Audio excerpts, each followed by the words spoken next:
一番辛い時は誰の声も聞きたくなかったので一人になりたかったっていうのが本当なんですけども、高校3年の娘と一緒にいたので、娘の前では泣かないようにお風呂場で泣いたりして、で助け欲しいっていうのを私が声に出しちゃったりから態度で示すと、娘の方が自分の将来の希望の学校に行かないっていうことを多分言い出すだろうって思って、辛い時は寝てました。そして時が経つにつれて支援の方がどんどん私の中に入ってきまして、で私は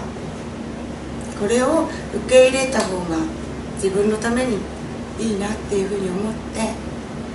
誰でも受け入れて、すごく自分の支えになったのは震災直後にお会いした方で、カナダ人なんですけども、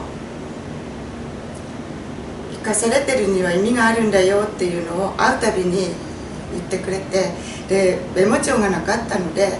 持っていたボックスティッシュの箱に書いたんです。でその箱を持ち歩くわけにいかないので、その箱の書いた部分だけを切ってお守りのように持って歩いて、でその方は3年くらい毎年南三陸町に来て、その時にうちの娘をすごく大事にしてくれて、で娘さん大学に行ったとか、娘さんちゃんと笑って学校に行ってるみたいなことを素晴らしい流暢な日本語で言ってくれて、あ、いろんな人が支えてくれるんだなっていうので、ここまで復活しました。やっぱり元の形にはもう戻れないので、できるだけ海の町、それから山の町、それからおいしいものがたくさんあるよっていうことと、あと昔ながらの人情が戻ってくる町になってくれたらなって、形だけ戻るんじゃなくて、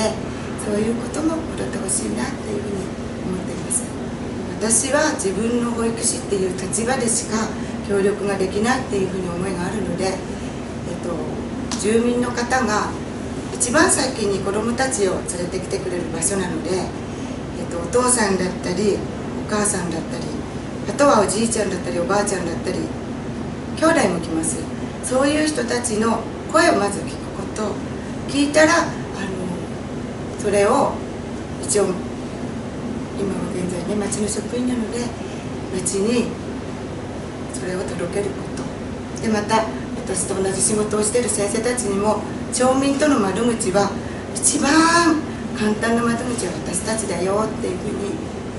お話をしてやっています。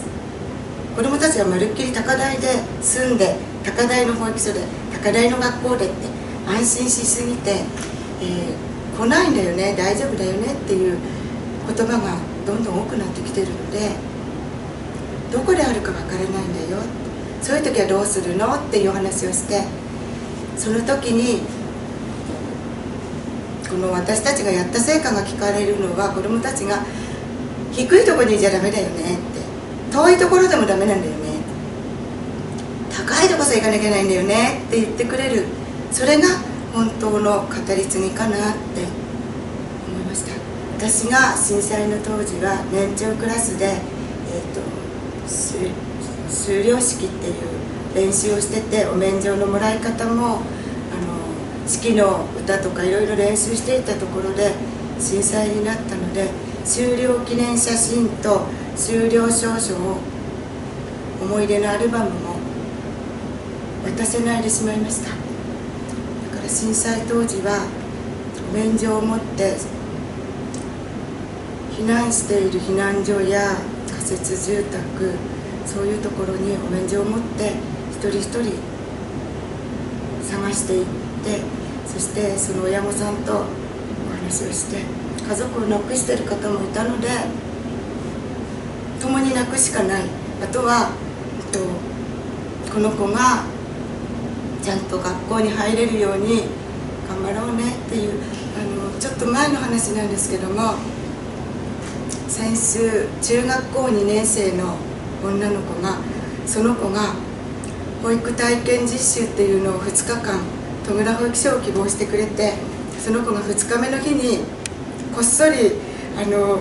ポンと封筒を置いてったんです。その当時に